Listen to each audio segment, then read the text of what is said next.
Buenos días. Bien, hoy vamos a comenzar el estudio de lo que se conoce como la época clásica. Estamos hablando de los siglos V y IV antes de Cristo y se trata del periodo sin duda de máximo apogeo, esplendor de la civilización griega. En este periodo, en la época clásica, vamos a centrarnos en dos temas. En primer lugar, vamos a hablar de la organización política de Atenas, lo que se conoce como democracia, y la vamos a comparar con otra organización política bastante diferente que es la de Esparta y que se conoce como oligarquía o gobierno de los mejores.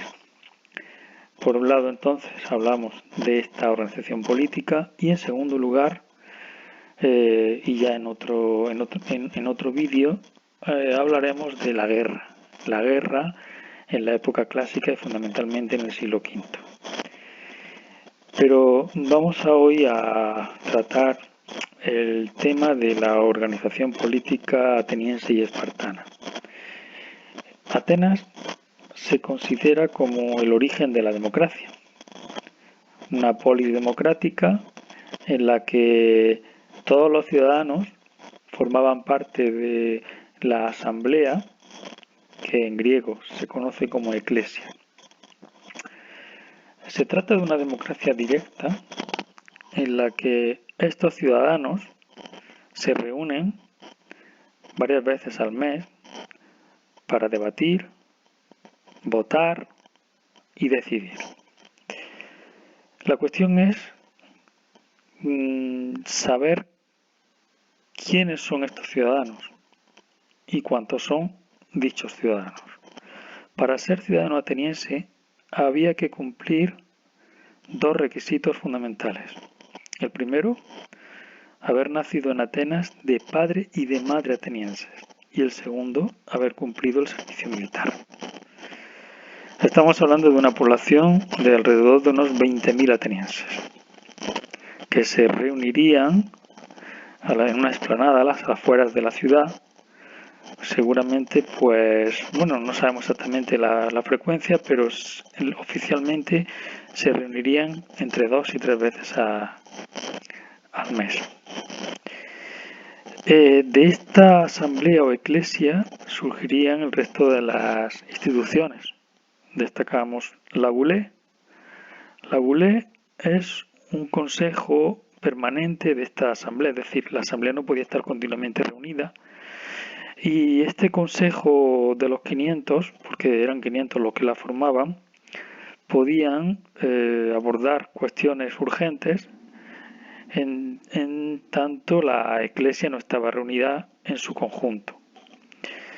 Además de la Bulé, habría que destacar a los magistrados, que equivalen a lo que hoy conocemos como el gobierno o ministros. Son los estrategas, relacionados con, sobre todo, el ejército, o los arcontes, relacionados con los tribunales. Y, en tercer lugar, hablamos de los tribunales de justicia.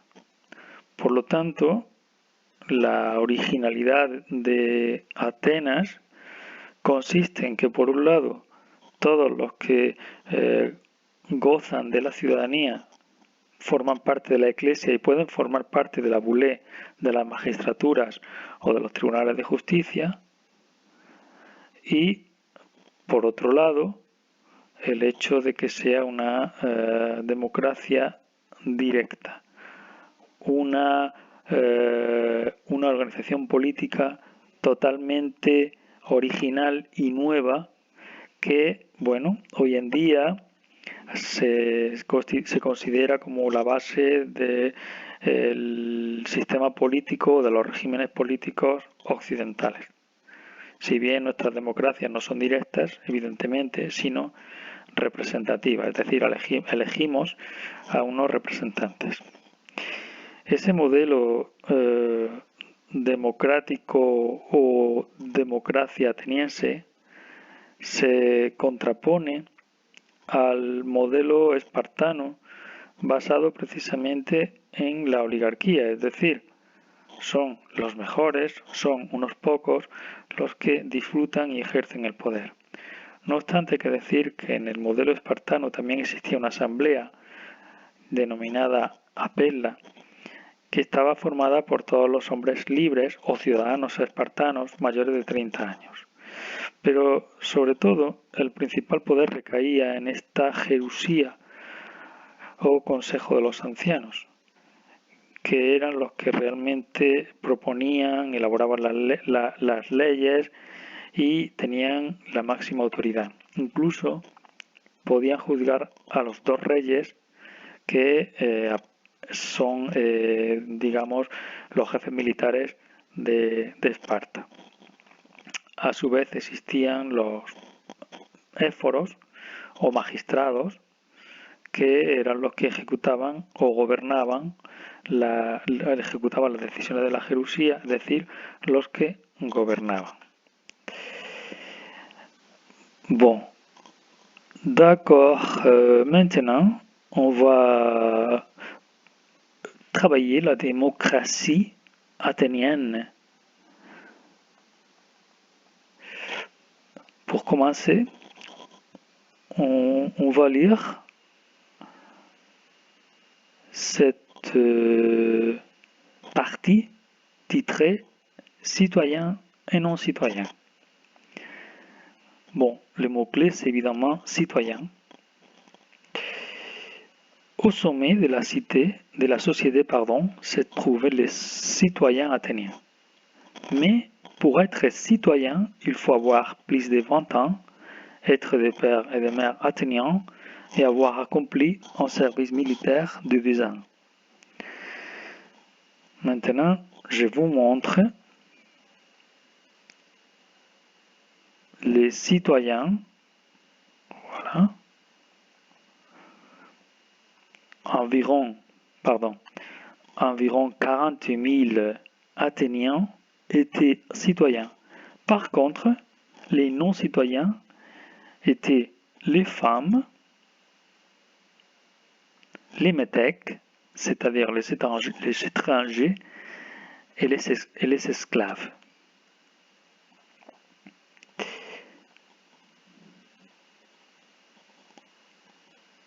Bon, on continue à lire les textes.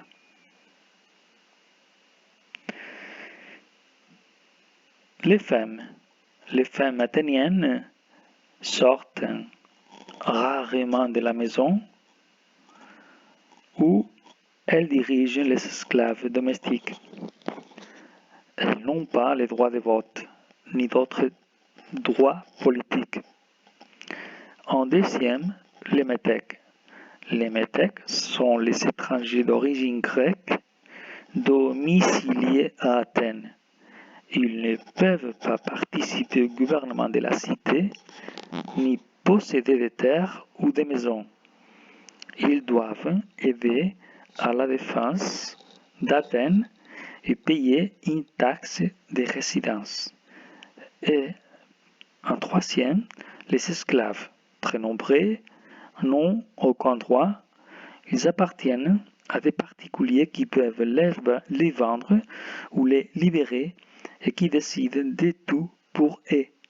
Ils peuvent aussi être la propriété de la cité qui les emploie dans ses mines d'argent ou comme auxiliaires de la police.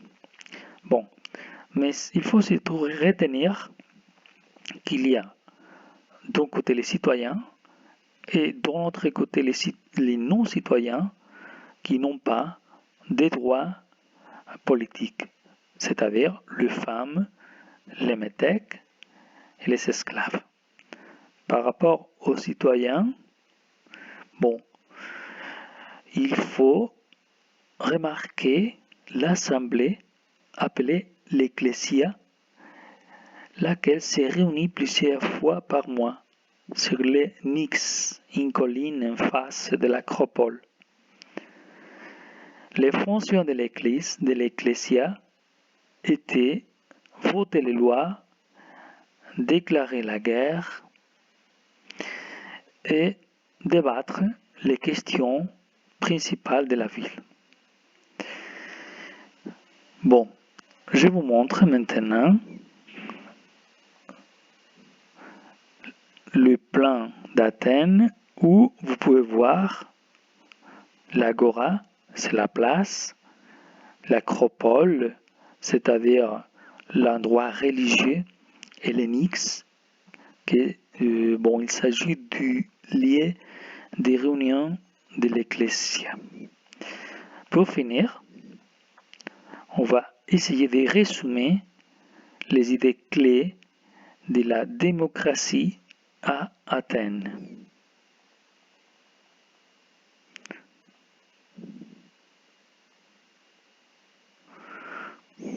Bon.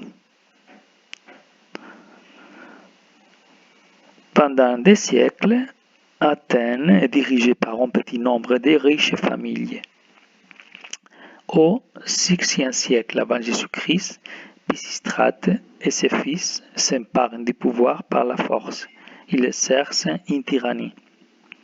En 508 avant Jésus-Christ, Clisthène fait adopter les réformes qui donnent un nouveau gouvernement à la cité. C'est le début de la démocratie à Athènes, dont la fondation de la démocratie a été réalisée par Clisthène.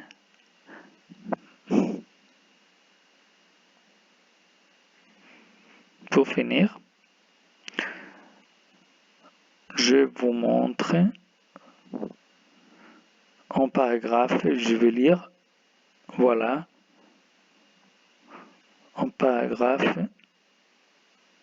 avec les idées principales. Dans la cité d'Athènes, la démocratie apparaît à la fin du VIe siècle avant Jésus-Christ, après les règnes des tyrans. Les réformes de Clisthène, puis celles de Périclès, fixent une nouvelle organisation politique. Elles distinguent dans la population les citoyens de ceux qui ne possèdent pas la citoyenneté.